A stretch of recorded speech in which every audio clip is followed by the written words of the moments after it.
Mwenyekiti wa Conference ya Mashariki mwa Tanzania ETC Mchungaji Deogratius Bambaganya ametoa pongezi kwa uongozi, walimu, wazazi pamoja na wanafunzi waliohitimu darasa la 7 mwaka 2025 katika shule ya msingi ya Waadventista wa Sabato Agape iliyoko mkoani Morogoro kwa ufaulu mzuri katika mitihani ambayo shule hiyo imepata ufaulu wa daraja A. Mwanahabari wetu Rehema Eli Joseph kutoka Morogoro ametutumia taarifa ifuatayo.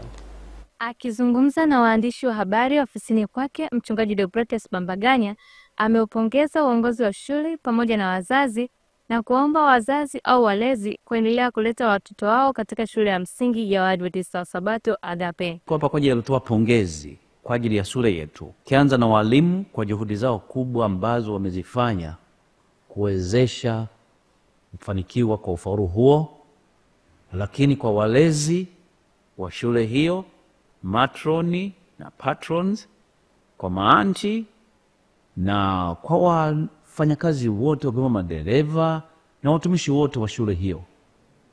Tunamshukuru Mungu na kuwapa hongera sana kwa juhudi zenu kubwa ambazo mmezifanya na kuwezesha matokeo hayo. Lakini kwa upande wa pili, ninawapongeza wanafunzi wote. Wameonyesha juhudi kubwa kushika yale walimu waliowafundisha na kuweza kufanya vizuri kwenye mtihani huo. Na mwisho, ninawapongeza wazazi walioona ni vema kuleta watoto hawa katika shule yetu ya Agape na kuwapa mahitaji yao, ikiwemo kulipa karo na kutengeneza mazingira mazuri wa kushirikiana na walimu kuwafanya watoto wetu wafaulu vizuri. Mungu awabariki sana. Mchungaji Emmanuel Mkeni ambaye ni mkurugenzi wa idara ya elimu katika Conference ya Mashariki mwa Tanzania amesema kutokana na matokeo hayo, mkakati uliopo si wa kufuatilia ufaulu wa jumla, lakini pia kufuatilia ufaulu katika kila somo ili kupata alama za juu zaidi katika kila somo.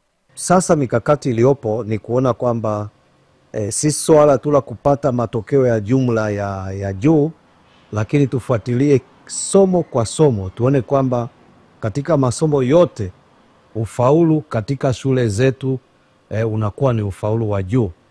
Lakini tunawapongeza sana pia wazazi ambao walikubali kuleta watoto wao wakaiamini shule, na tunaamini kwamba walichokitegemea ndicho ambacho kimepatikana. Sisi tunawalika tu wazazi mwaka 2026 waendelee kuleta wanafunzi katika shule yetu waweze kupata malezi bora na waweze kupata ufaulu ambao utawasaidia katika ngazi ya juu ya shule wanapokuwa kiendelea kusoma. Aidha, mkuu wa shule, mwalimu wa taaluma pamoja na mwanafunzi aliyehitimu darasa la 7 shuleni hapo kwa mwaka 2025 walikuwa na haya ya kusema. Tunashukuru kwa sababu haikuwa kazi nyepesi kuandaa vijana hawa kuweza kufikia kiwango cha juu cha ufaulu ambacho wamekipata. Wamefanya vizuri kwa kupata daraja la A kama ilivyotokea katika mwaka uliotangulia 2024. Siri kubwa ni kumtegemea Mungu na kuweka mipango mizuri na kuisimamia na kuchapa kazi kwa weledi, ndipo tunapata mafanikio hayo.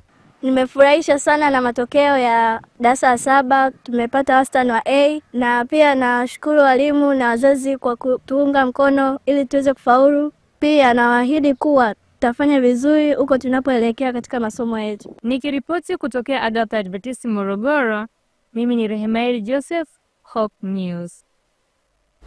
Asante sana Rehema Eli Joseph kutoka Morogoro, na mtazamaji asante kwa kuendelea kwa pamoja nasi.